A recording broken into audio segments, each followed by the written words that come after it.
कृपा गुरुदेव।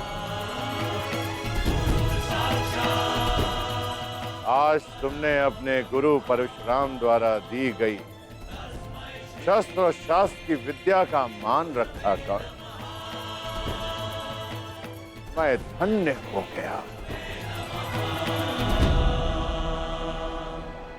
मुझे प्रसन्नता है। मैं भले ही चिरंजीवी था, परंतु तुम मृत्युंजय हो गए हो महारथी कर्ण। मृत्युंजय मृत्युंजय।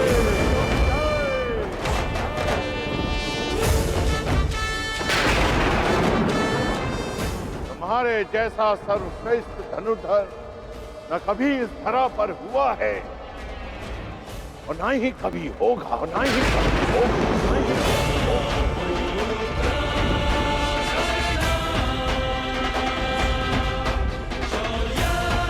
तुम्हारे जैसे दानवीर को ये संसार सदैव स्मरण करेगा। आज तुमने मेरे पृथ्वी पर आने के कारण को सफल कर दिया कर्ण। तुमने रणभूमि में कोई भी अस्त्र, कोई भी शस्त्र, कोई भी कवच, कोई भी ढाल अपने सामने सबको निरस्त कर दिया।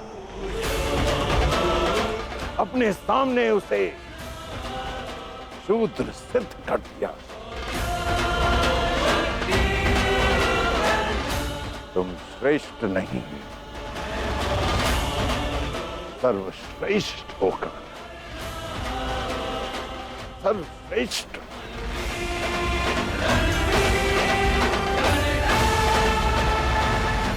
आज तुम अधिकारी बन गए हो कि तुम्हारे गुरु तुम्हें प्रणिपात्र दे।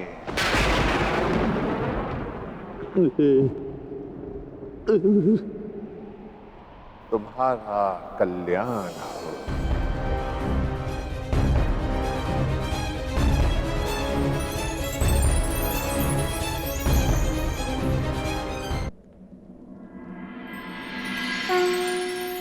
संसार में दो ही अवसर ऐसे होते हैं जब मनुष्य किसी को स्वयं से आगे निकलता हुआ देखकर प्रसन्न होता है।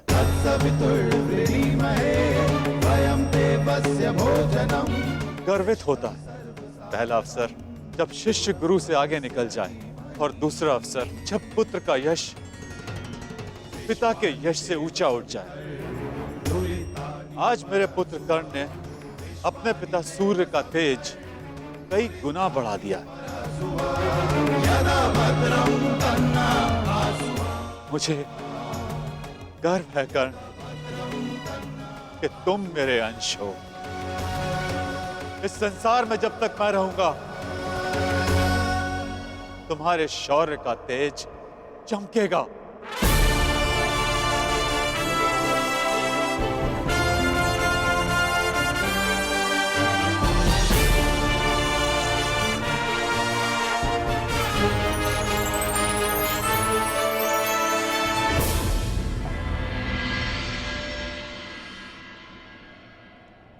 समय आ गया है सखा।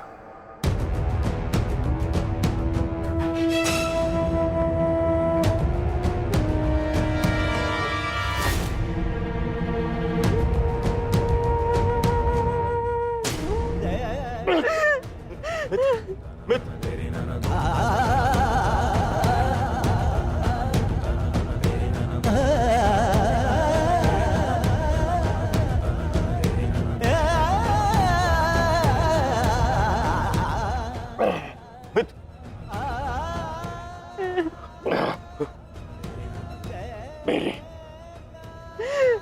अंतिम इच्छा पूर्ण करना। परिवर्तन के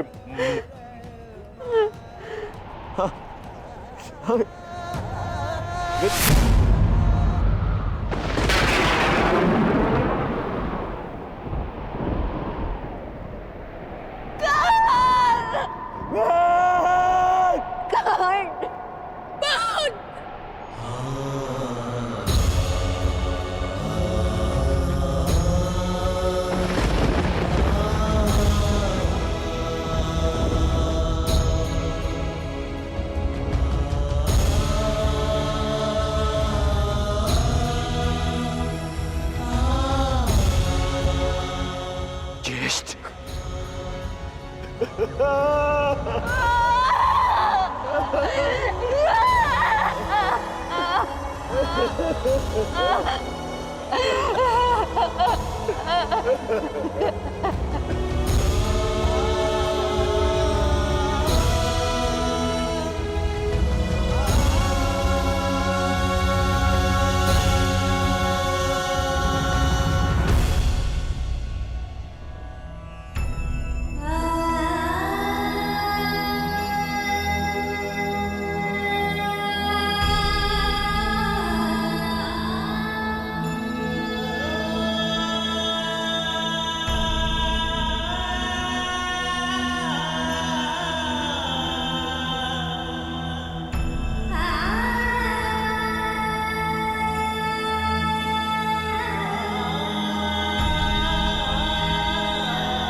आओ पुत्र दुर्योधन,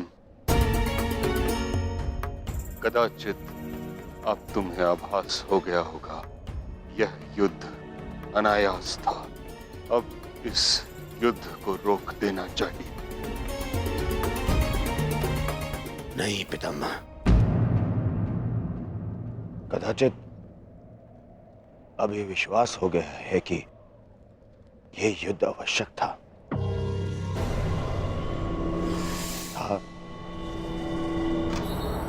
और है भी पितामह। आज आपके वंश का पहला दीपक बुझ गया पितामह।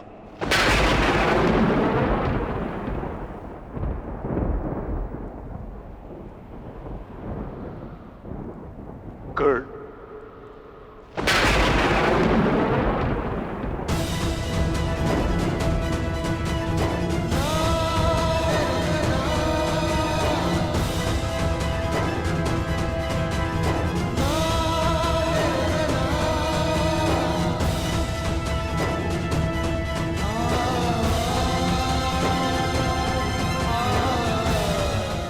अर्थात आप भी जानते थे कि कर्ण मेरा ज्येष्ठ, फिर भी आप मौन रहे।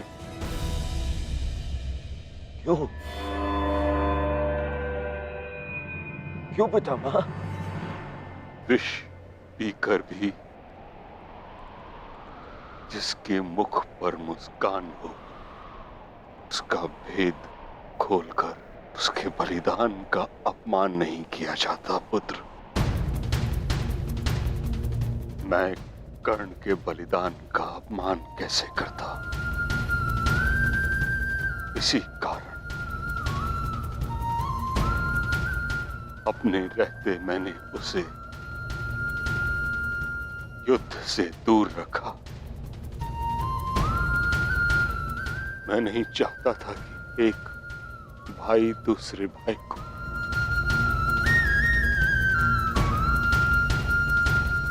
नहीं,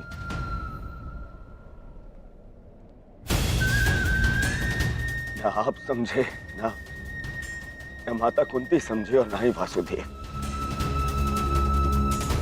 कदाचित आप लोगों ने बता दिया होता कि कर्ण हमारा ज्येष्ठ है, तो सौगन गुरु बलराम की पितामह मैं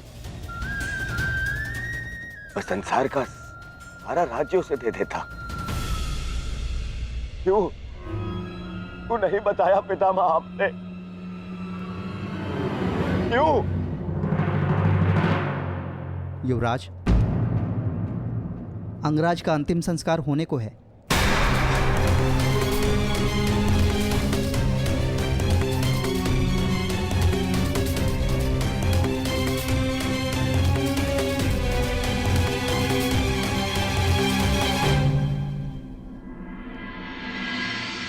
है मृत्यु तैयार यदि तुम आने को, प्रसन्न मुख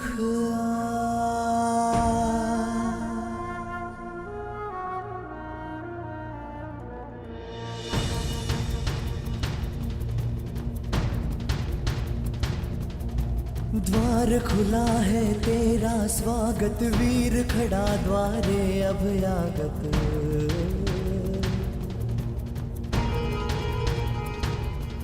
बाहें फैला के मुस्कुरा के करता अपने अतिथि का स्वागत।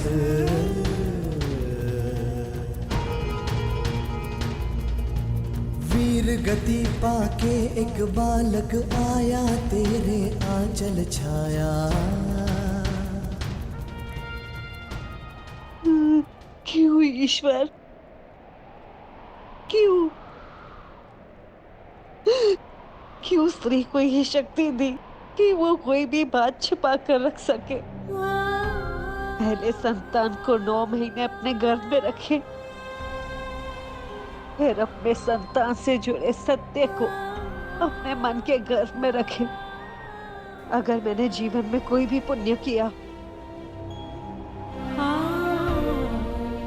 तो मेरी प्रार्थना सुन ले कि आज के पश्चात कोई भी स्त्री कोई भी रहस्य ना छुपा सके।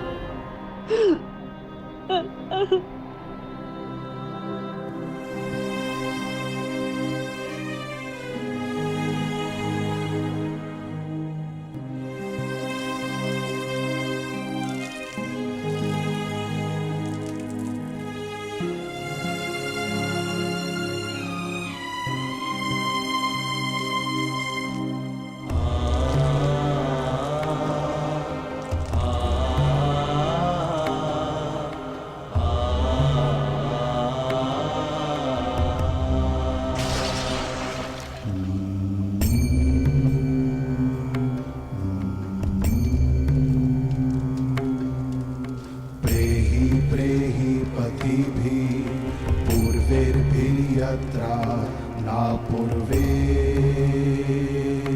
पीतर पर्युः।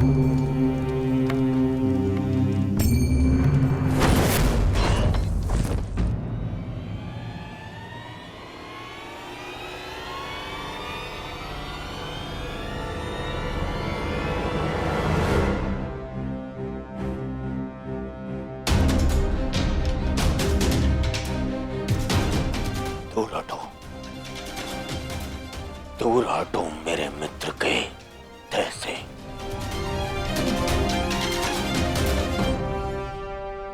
इसका अंतिम संस्कार करने का साहस मत करना युधिष्ठिर, अन्यथा यहां 5 और चिताएं जल जाएंगी।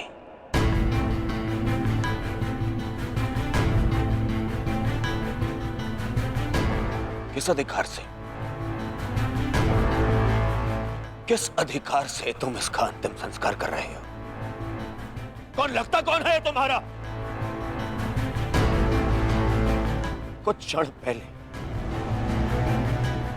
क्षण पहले पता चला कि इसका और तुम्हारा रक्त एक है। तो तुम्हें अधिकार मिल गया कि तुम इसका अंतिम संस्कार कर दोगे। नहीं नहीं युधिष्ठिर,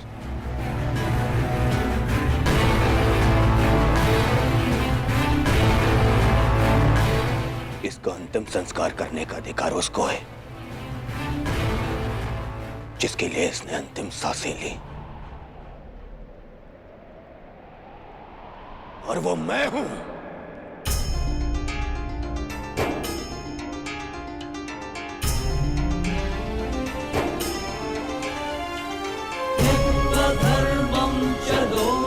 मेरे माता पिता देख नहीं सकते, परंतु उनकी आंखों में भी एक स्वप्न है। स्वप्न है कि उनकी चिता को उनका ज्येष्ठ पुत्र अग्निदेव अब कर्ण के जाने के पश्चात, मैं ये नहीं जानता कि मैं अपने माता पिता को अग्नि दूंगा या मेरे पिता मुझे विदा करेंगे। अग्नि वो देता है जिसके चले जाने के पश्चात वो अनाथ हो जाए।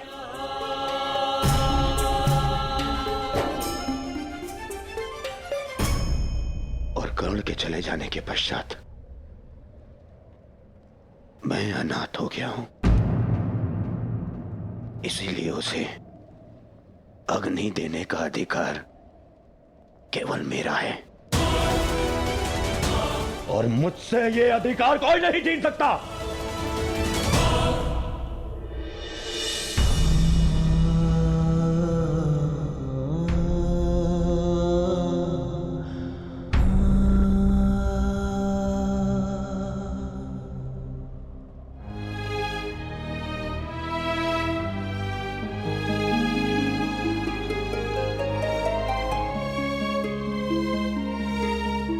जब से संसार को समझा है तब से तुमने मेरा साथ दिया है मित्र, मैं भी तुम्हारा साथ दूंगा। हम बहुत शीघ्र मिलेंगे, सुन रहे हो कर्ण? इतनी आसानी से मुझसे पीछा छुड़ाने नहीं दूंगा तुम्हें। इतनी सरलता से नहीं।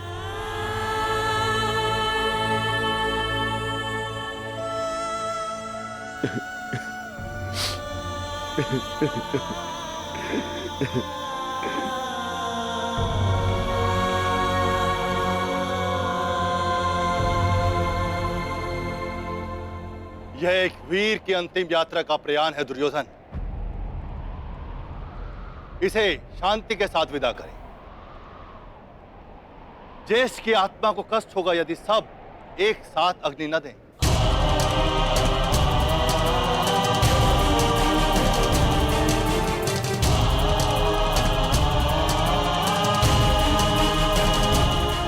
ठीक है महर्षि, अपने मित्र की शांति के लिए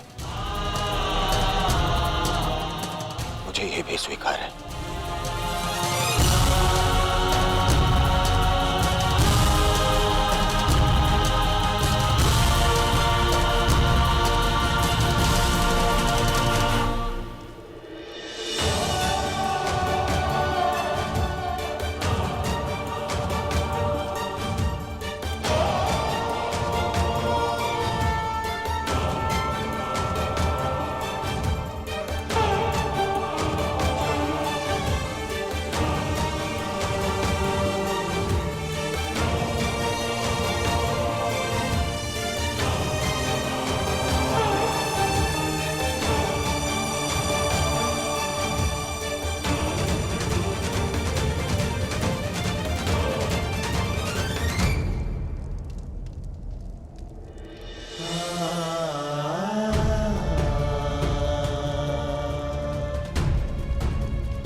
गांधारी पुत्र कर्ण मित्र दुर्योधन अपने मित्र के चिता की सौगंध खाता हूं कि मैं अपने मित्र की मृत्यु का प्रतिशोध लूंगा।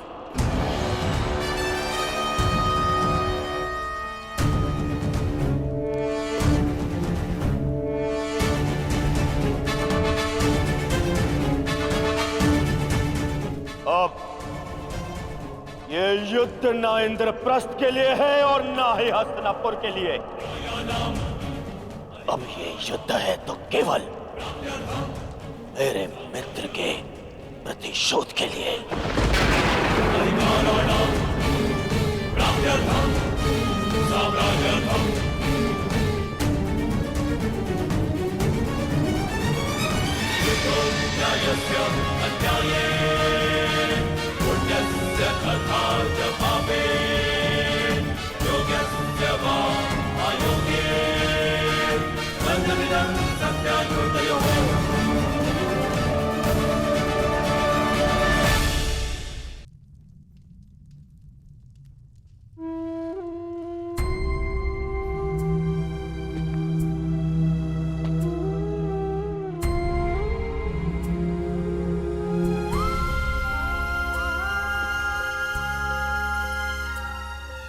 सब समाप्त हो गया माता, सब कुछ।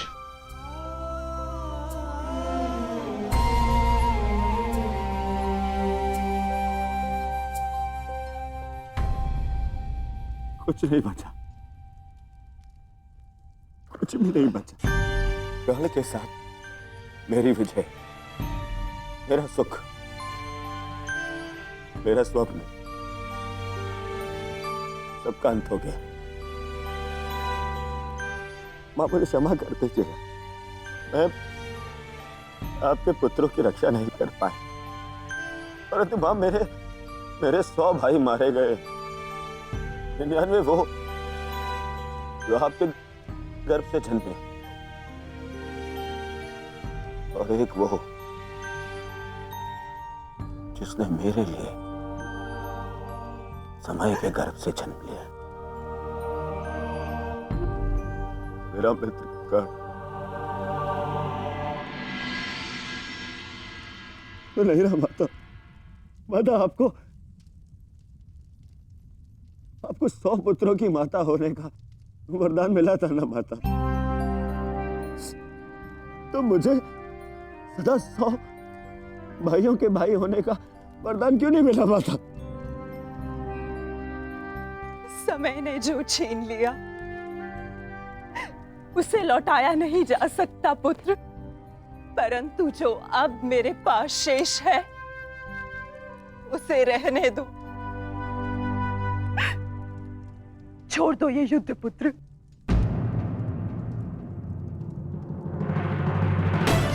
नहीं नहीं नहीं माता, नहीं माता श्री, इस युद्ध में मैं इतना कुछ खो चुका हूं और कुछ पाने की इच्छा भी शेष नहीं। अब यदि कुछ शेष है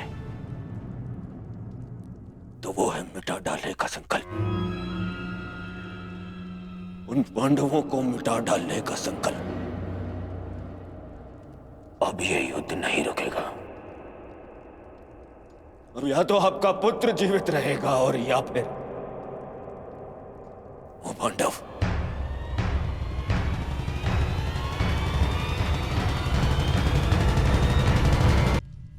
अब यदि कुछ शेष है तो वो है मिटा डालने का संकल्प,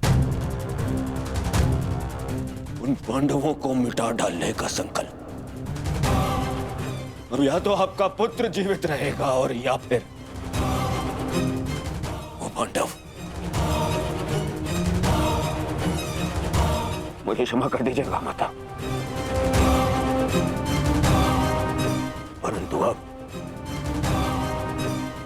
ये युद्ध नहीं रुकेगा, नहीं रुकेगा ये युद्ध।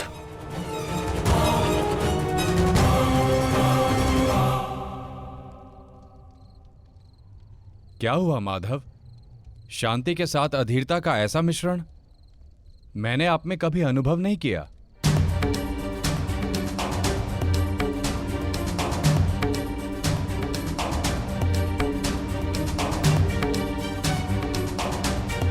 मौन क्यों है माधव? क्यों आप हर बार उस योद्धा का अंत कर देते हैं जो इस युद्ध का अंत कर सकता है? क्यों माधव, क्यों? जिसे हम अंत समझते हैं वो एक नया प्रारंभ होता है बारबरी। जिसे हम काया का अंत समझते हैं वो कायांतरण होता है। और जिसे तुम एक योद्धा का अंत समझ रहे हो वो एक नए परिवर्तन का प्रारंभ है। उचित कहा माधव।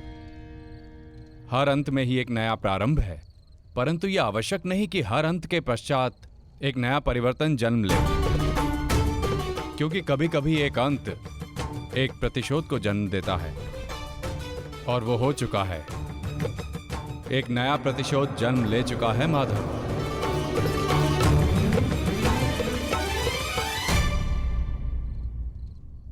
नहीं जानती थी, नहीं जानती थी मैं कि 100 पुत्रों की माता होने के गर्व के पश्चात 100 संतानों के वध का दुख भी सहना होगा। यही प्रश्न मेरे मन में बार बार उत्पन्न होता है गांधारी। जब महादेव ने तुम्हें स्वयं शतपुत्रवती बनने का वरदान दिया है तो क्यों वही एक एक करके हमारे पुत्रों को निगल रहे हैं?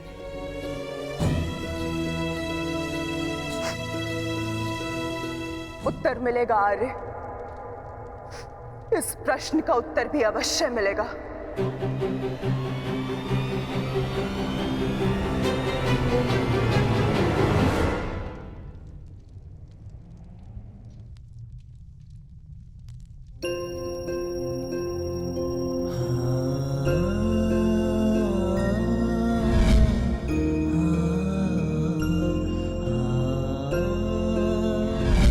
ये श्राप मुझे क्यों नहीं मिला कि मैं युद्ध में बाण चलाना भूल जाऊं?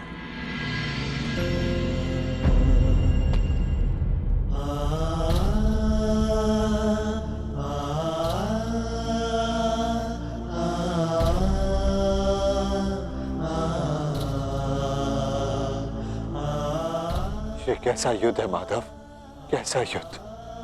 न्याय के लिए हमने अपने ही ज्येष्ठ का रक्त बहा दिया, और क्या बलिदान मांग रहा है ये महायुद्ध हमसे? कब होगा, कब होगा इस महाविनाश का अंत माधव, कब होगा? माधव, कुछ समझ नहीं आ रहा। धर्म और वचन का पालन करते करते ये हमसे क्या अधर्म हो गया? मैं तुम सबके मन की इस व्याकुलता को समझ सकता हूं।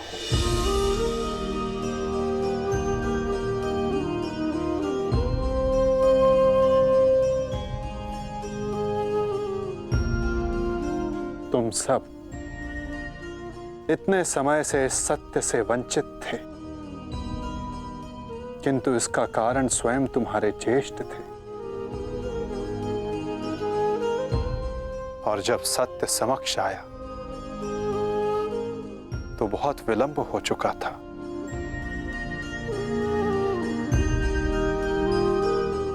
नकुल, सहदेव, ये तुम्हारा उत्तरदायित्व है कि अपने ज्येष्ठ के इस बलिदान गाथा को इस संसार में सुनाकर सदैव इस संसार के हृदय में जीवित रखो।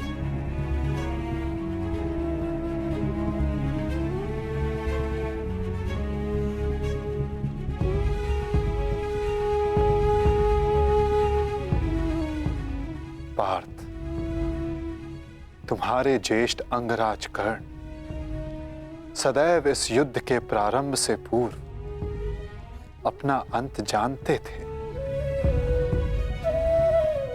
वो इस युद्ध का परिणाम भी जानते थे पार्थ।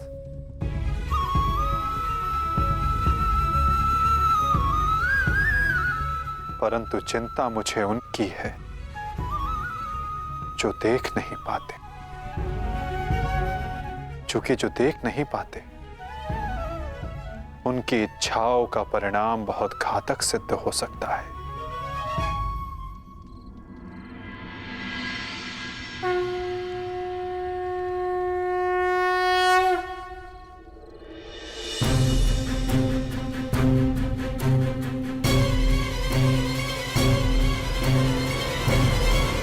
रुक जाओ बहना, नहीं बहना, ये क्या करने जा रही हो तुम? इस समय ना तो मैं आपकी बहन हूँ भ्राताश्री और ना ही हस्तिनापुर की महारानी गांधार नरेश। इस समय मैं एक माता हूँ, एक माता जिसे महादेव से उत्तर चाहिए उसके साथ हुए अन्याय का, और जब तक मुझे वो उत्तर नहीं मिल जाता आज मुझे कोई नहीं रोक सकता। मूर्खता मत करो बहना। हमारी इस भांति अग्नि को आलिंगन देने से कुछ नहीं मिलेगा। इससे पूर्व मेरे आलिंगन में आने को शेष मेरा अंतिम पुत्र भी काल के गाल में समा जाए, महादेव को मेरे प्रश्न का उत्तर देना ही पड़ेगा।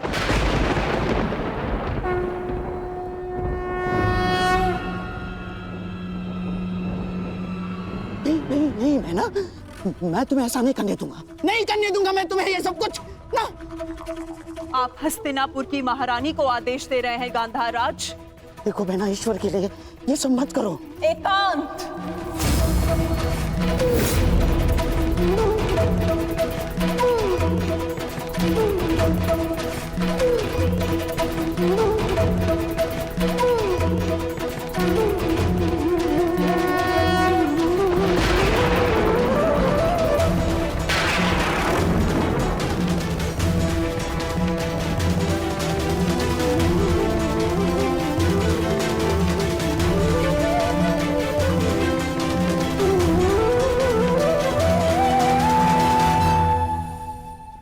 संहार के देव है ना महादेव, तो आज मैं स्वयं को संहार करके आपको प्रस्तुत करती हूँ।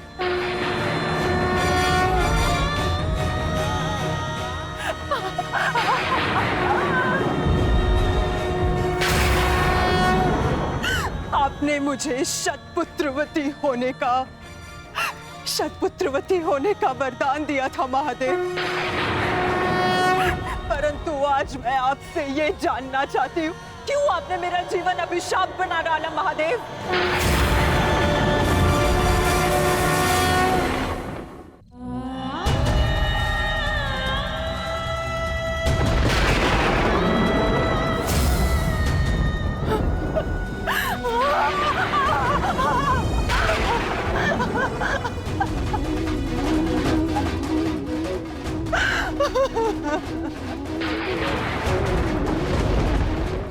प्रकट होइए महादेव, प्रकट होइए। आपने मेरे जीवन को एक जीती जागती चिता बना डाला है। ये माता अपने पुत्रों का हंसता हुआ मुख नहीं देख पाई,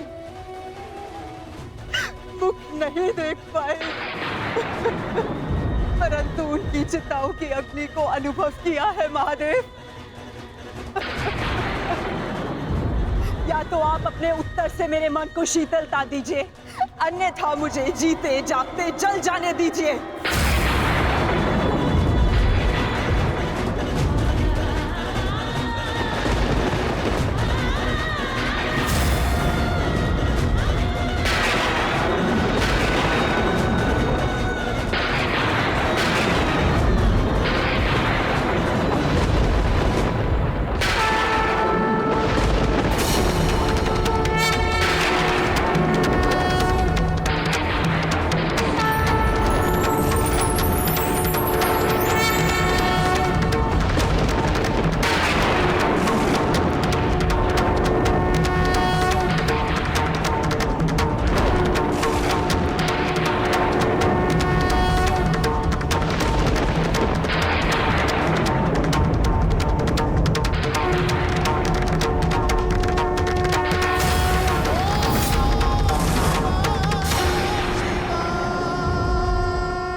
किस प्रश्न ने तुम्हें इतना विचलित कर दिया है गांधारी? अन्याय ने मुझे विचलित किया है महादेव। वो अन्याय जो आपने मेरे साथ किया। मेरे 100 पुत्रों के वरदान को 100 पुत्रों के नाश के अभिशाप में बदल दिया है उन पांडवों ने। बोलिए महादेव, बोलिए, ये कैसी नीति है आपकी? ये तो नियति है गांधारी। हर एक के जन्म के साथ उसकी मृत्यु निर्धारित होती है। उसे लेके मनुष्य विचलित हो सकता है, परंतु ना ही ये अन्याय है और ना ही प्रतिशोध का कारण। नहीं महादेव, मैं ना तो यहाँ प्रतिशोध के लिए आई हूँ और ना ही प्रतिकार के लिए। ये एक माता है जो आपके समक्ष खड़ी है, जिसके 99 पुत्रों का निर्दयता से वध कर दिया गया है। उसे केवल एक पुत्र की सुरक्षा चाहिए। मुझे दुर्योधन की मृत्यु नहीं देखनी है। आपका वरदान झूठा नहीं होना चाहिए महादेव। जिसे आपने 100 पुत्र होने का वरदान दिया, वो निसंतान नहीं मरनी चाहिए महादेव। जो हानि मेरी कोख को अब तक हुई है, उसे मैं सह लूंगी, किंतु मेरा अंतिम शेष पुत्र दुर्योधन, मैं आपसे उसकी सुरक्षा मांगती हूँ महादेव। मेरे पुत्र की रक्षा कीजिए महादेव। उसे भीम के प्रहार से बचा लीजिए। पांडवों को अस्त्र देने वाले महादेव, यदि आज मेरे पुत्र को ढाल नहीं देंगे तो मैं स्वयं आज अपने प्राण उसके लिए समर्पित कर दूंगी।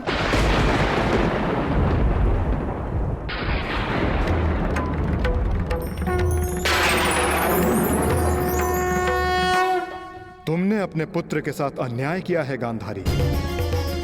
एक माँ अपनी संतान को देख देख जितनी प्रसन्नता पाती है, उसकी संतान अपनी माँ की दृष्टि से उतनी ही शक्ति भी पाती है। परंतु मैं कुछ समझी नहीं महादेव। तुम्हारे पुत्र की सुरक्षा अब तुम्हारे हाथ है गांधारी। वर्षों से आंखें बंद करके जो तप अर्जित किया है, उसका प्रयोग करो। तुम्हारी दृष्टि तुम्हारे पुत्र के शरीर को वज्र का बना देगी।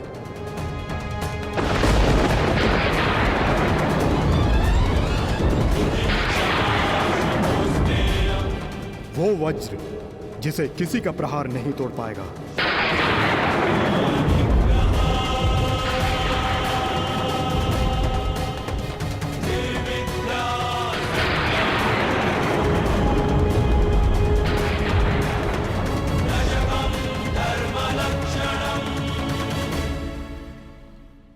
ये आपने क्या कर दिया महादेव?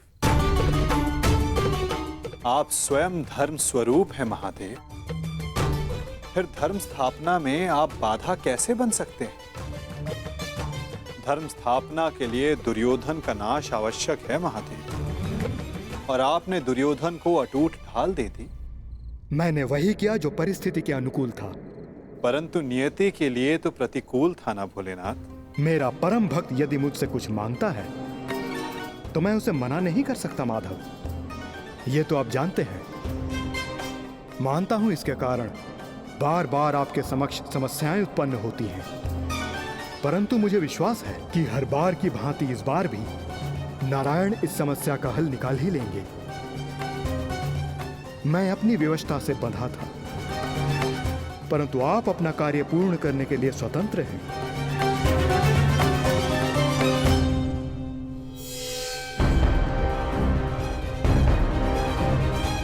नियति के अनुकूल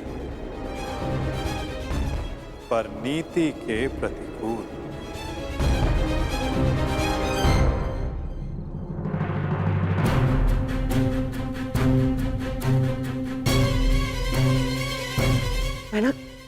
बहना क्या हुआ? महादेव ने दर्शन दिए? बहना बता।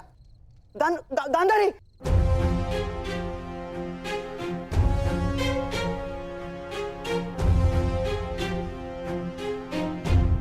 महारानी। दासी, युवराज दुर्योधन से कहिए मैंने उन्हें अपने समक्ष प्रस्तुत होने का आदेश दिया है। तुरंत।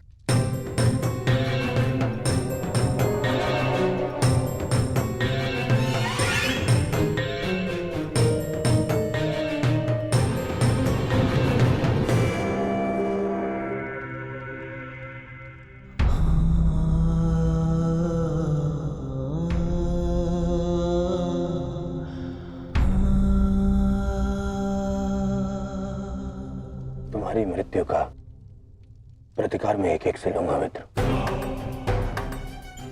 और पांडवों को छोड़ूंगा नहीं। उन्हें तुम्हारे साथ किए गए अन्याय का प्रतिकार चुकाना होगा मित्र।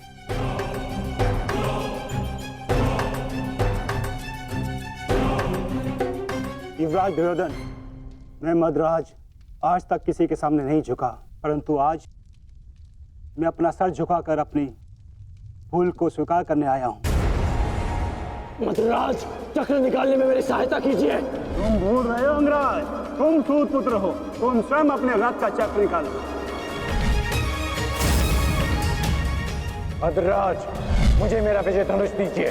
नहीं अंगराज, मैं तुम्हारी आज्ञा का पालन नहीं करूंगा।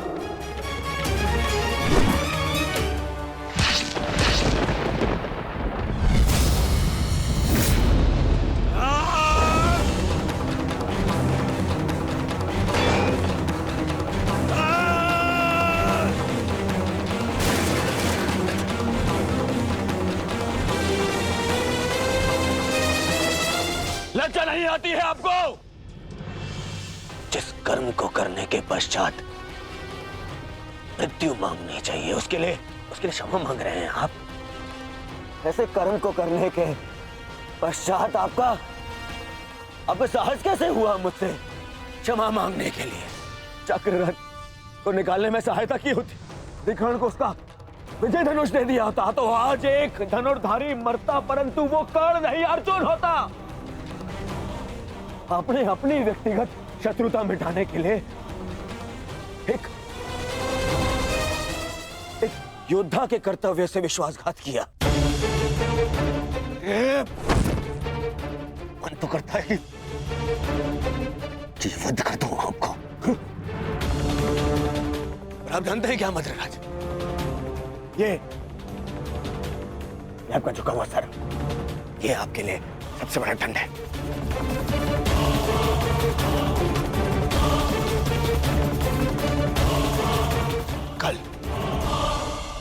कल प्रातः काल सूर्योदय से पूर्व आप युद्ध भूमि से अस्त हो जाएंगे। मैं आपका मुख नहीं देखना चाहता।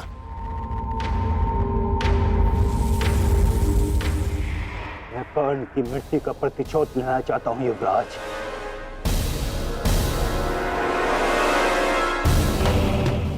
आप लेंगे प्रतिशोध, मैं लूंगा प्रतिशोध, और उसके लिए मुझे आपकी आवश्यकता नहीं है। प्रतिशोध लेंगे। किंतु मुझे पश्चाताप के अवसर की आवश्यकता है युवराज। मैं आपको निराश नहीं होने दूंगा। महारथी कर्ण का सारथी बनकर जो मैं नहीं कर सका वो मैं अब करूंगा, अपने कर्तव्य का पालन। युवराज की जय हो। महारानी ने आपको इसी समय अपने कक्ष में प्रस्तुत होने का आदेश दिया है।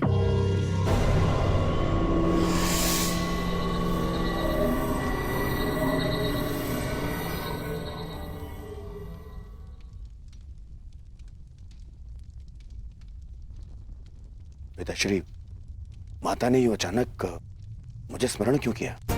इस समय एक माता केवल अपने पुत्र से बात करना चाहती है पुत्र, इसके अतिरिक्त मुझे कुछ ज्ञात नहीं।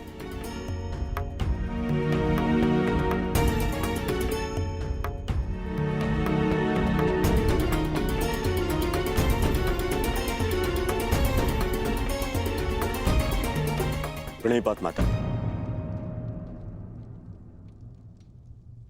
आपने मुझे स्मरण किया।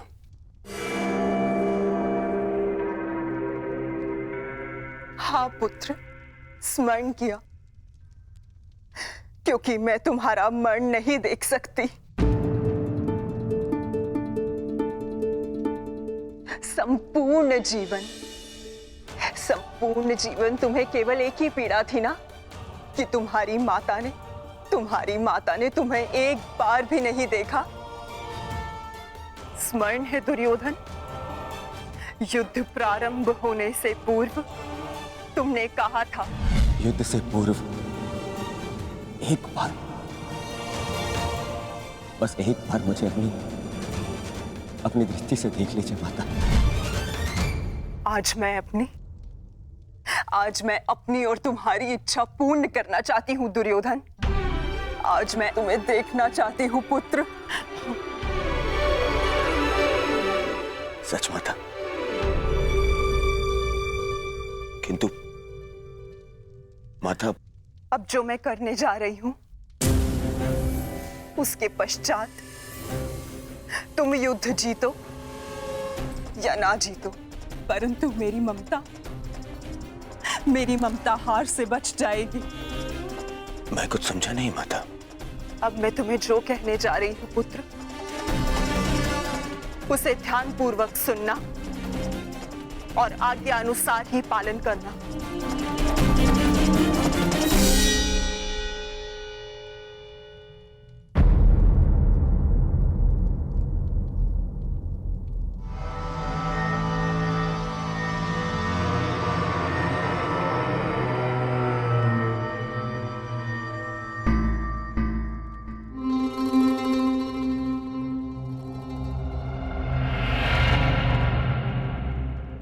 दुर्योधन, क्या हुआ? क्या कहा गांधारी ने? और उसने तुम्हें क्यों बुलाया था? गंगा स्नान के लिए जाना है मामाश्री। गंगा स्नान? किंतु क्यों दुर्योधन? देखो दुर्योधन, तुम अपने मामा को कुछ नहीं बताओगे? हैं? ये स्नान, ये क्या है सब कुछ? माता के आदेश का पालन करने के लिए किंतु परंतु नहीं पूछते मामाश्री। मैं भी तुम्हारे साथ चलता हूं।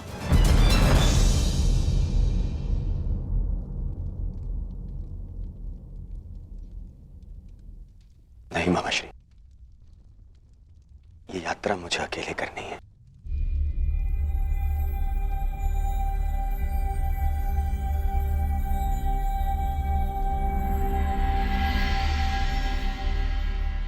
आइए आप सब भोजन ग्रहण कर लीजिए।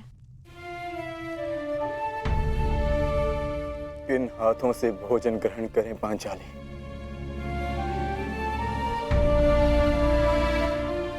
इन हाथों से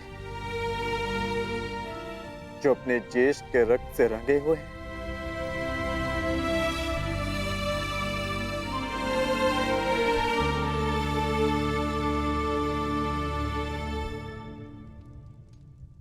जाओ पार्थ, जाकर विश्राम कर लो। कल प्रातः पुनः युद्ध प्रारंभ होगा और उस युद्ध के लिए सज्ज रहना होगा तुम्हें। परिवर्तन के लिए ज्येष्ठ ने अपना जीवन त्याग दिया। कुछ परिवर्तनों को लाना नहीं होता पार्थ, उन्हें होने देना होता है। तुम अपना कर्तव्य करो पार्थ। फल हो या परिवर्तन, जो भी होगा स्वयं होगा।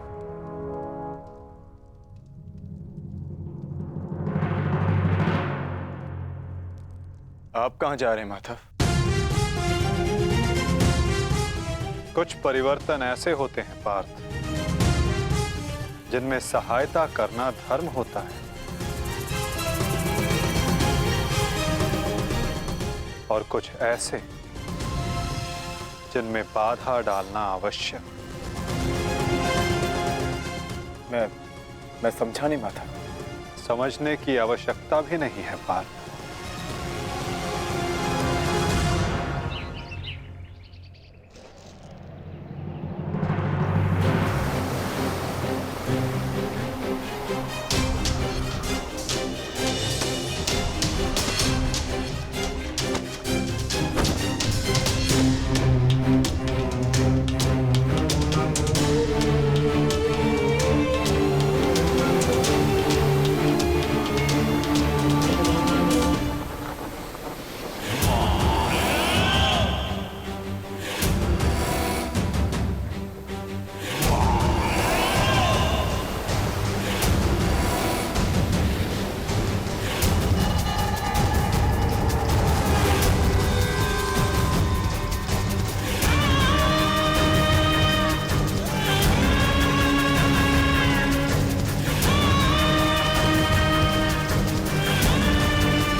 मैं यहां से चलकर जाऊंगा।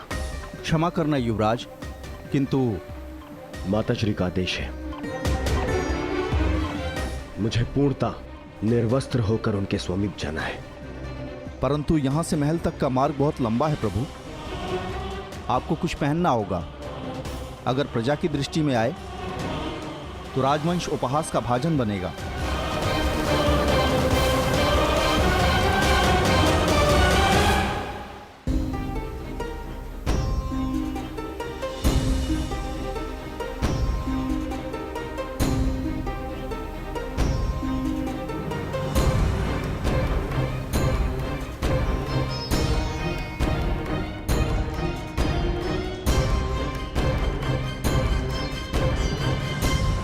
अपने पिता का आदेश नहीं मानता, बहुत बड़ा बुद्धिमान समझता है अपने आप को।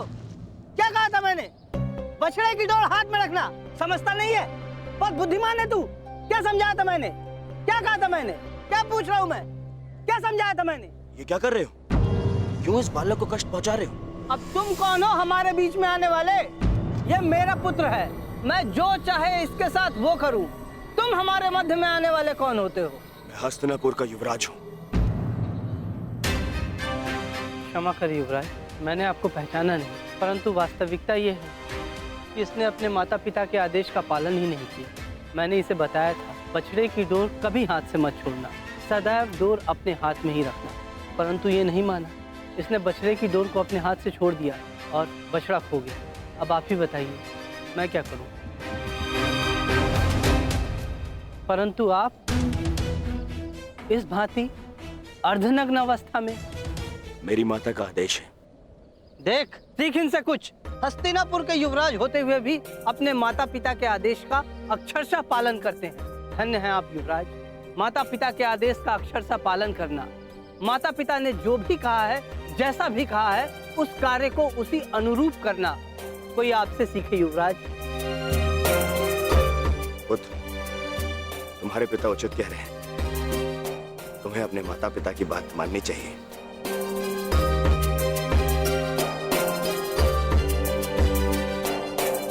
माता पिता के आदेश का अक्षरशः पालन करना, माता पिता ने जो भी कहा है, जैसा भी कहा है, उस कार्य को उसी अनुरूप करना कोई आपसे सीखे युवराज।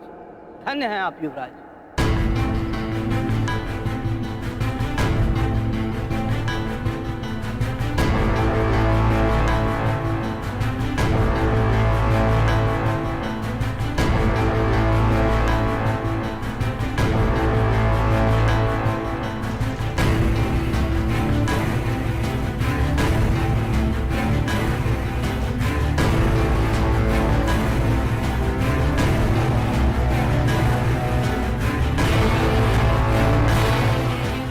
माता के आदेश का पालन कर रहे हो दुर्योधन, परंतु गंगा स्नान के पश्चात यूं वस्त्रहीन क्यों होकर आए हो? माताश्री का आदेश है मामाश्री, निर्वस्त्र होकर आना है। बुद्धिहीन हो दुर्योधन। माता के लिए तो बालक ने गर्दन से नीचे भी वस्त्र ना पहना हो तो वो नग्न कहलाता है। और शास्त्रों में भी लिखा है कि युवा होने के पश्चात एक पुत्र ने अपने माता के समक्ष और एक भाई ने अपने बहन के समक्ष निर्वस्त्र नहीं जाना चाहिए। पुत्र पौत्र वाले हो गए हो ना दुर्योधन, न जाने तुम्हें बुद्धि कब आएगी। माता के समक्ष यूं अवघड़ बनकर जाओगे